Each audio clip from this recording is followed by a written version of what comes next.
Hello friends, welcome back to Score in English. आज हम पढ़ेंगे कुछ इंपॉर्टेंट फिगर ऑफ स्पीच जो कि TGT PGT exam point of view से बहुत इंपॉर्टेंट है। हमारा पहला फिगर ऑफ स्पीच है एंटागोग। Antagogue is a figure of speech in which a negative point or criticism is followed by a positive point to reduce or balance its effect. Example: the car is old but it runs well. यहाँ पहले negative point बताया गया है कि car old है, लेकिन immediately उसके बाद एक पॉजिटिव पॉइंट ऐड कर दिया गया है, कार अच्छी तरह चलती है। यानी क्रिटिसिज्म या डिसएडवांटेज को एक एडवांटेज के साथ बैलेंस करना ही एंटागोग कहलाता है। Second, अपसियोपेसिस। अपसियोपेसिस is the sudden breaking of a sentence because of strong emotions, agitation, anger, and excitement. Example: if you do that again, I swear I will. यानी स्पीकर सेंटेंस को complete नहीं करता, strong emotions की वजह से sentence suddenly break हो जाता है। एग्जाम्पल में स्पीकर आई विल के बाद रुक गया, लिसनर को खुद इमेजिन करना है कि वो क्या आगे कहेगा। नेक्स्ट, थर्ड है asyndeton. Asyndeton is the deliberately omission of conjunction such as and, or, and, but between words or clauses. Example: I came, I saw, I conquered.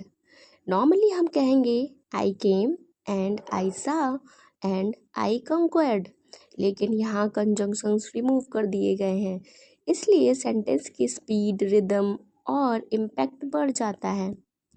Next, पॉलीसिंडेटन।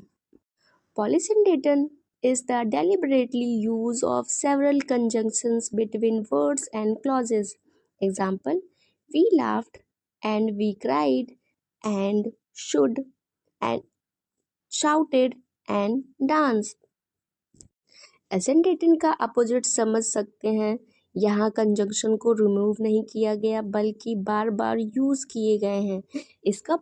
इसका पर्पज एम्फेसिस, रिदम और emotional intensity create करना होता है। एनाकोलिथन। एनाकोलिथन is a sudden break or change in the grammatical structure of a sentence. Example: if you think that, well, that idea is wrong. Speaker sentence एक grammatical structure से start करता है, लेकिन बीच में उस सेंटेंस को ब्रेक करके दूसरे स्ट्रक्चर में चला जाता है। ये यूजुअली हेजिटेशन, एक्साइटमेंट, कंफ्यूजन या इमोशन शो करने के लिए यूज होता है। एपिजोसिक्स। एपिजोसिक्स is the immediately repetition of a word or phrase without any in intervening words. Example: alone, alone, all alone. यहाँ सेम वर्ड्स इमीडिएटली रिपीट हुआ है, alone, alone. इस रिपीटिशन का purpose strong emphasis and emotional intensity create करना है। Next, anadiplosis. Anadiplosis is the repetition of the last word of one clause at the beginning of the next clause. Example: fear leads to anger, anger leads to hate. यानी first clause का last word anger है और next clause भी anger से start हो रहा है, यहाँ लिंकिंग रिपीटिशन एनाडिप्लोसिस है। Next, antimetabole. Antimetabole. Antimetabole is the repetition of words in successive clause in reverse grammatical order. Example: you like it, it likes you. Words या phrases first part में जिस order में आए हैं, second part में उसका order use होता है। Next, कियास्मस। Chiasmus is a rhetorical device in which grammatical structure or ideas are represented in reverse order. Example: never let a fool kiss you or a kiss fool you. Chiasmus Hindi Hindi में समझे कि idea या grammatical structure cross pattern में arrange होते हैं, A B B ए। इससे statement balance और memorable बन जाता है। याद रहे कियास्मस और एंटीमेटाबोल सिमिलर है, लेकिन एंटीमेटाबोल में सेम वर्ड का रिवर्सल स्पेशली इम्पॉर्टेंट होता है। कियास्मस ब्रॉडर स्ट्रक्चर रिवर्सल हो सकता है। नेक्स्ट, मियोस्मिस।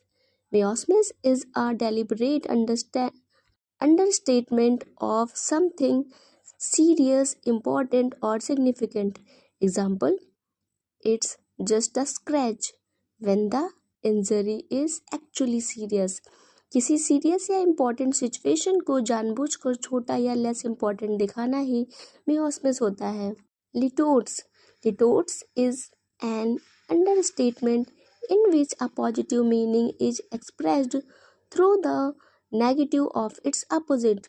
Example, not bad.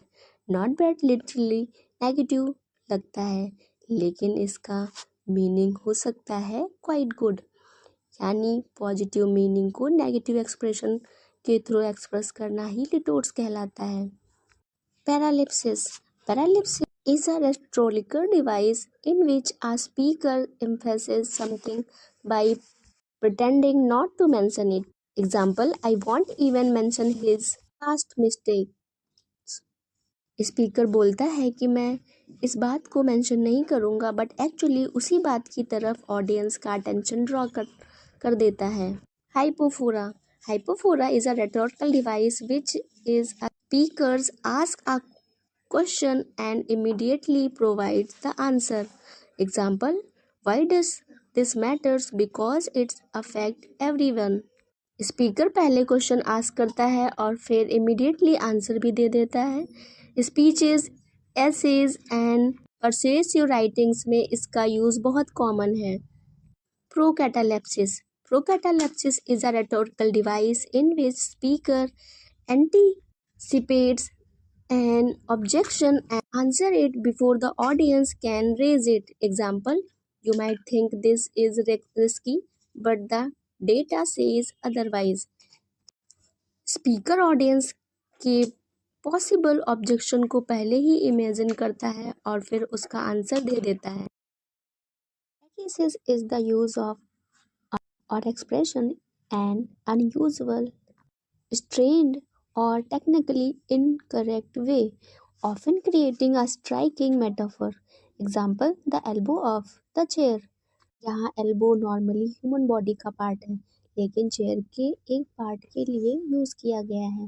यानी वर्ड का अनयूजुअल या स्ट्रेच्ड एप्लीकेशन कैटाकैरिसिस कहलाता है।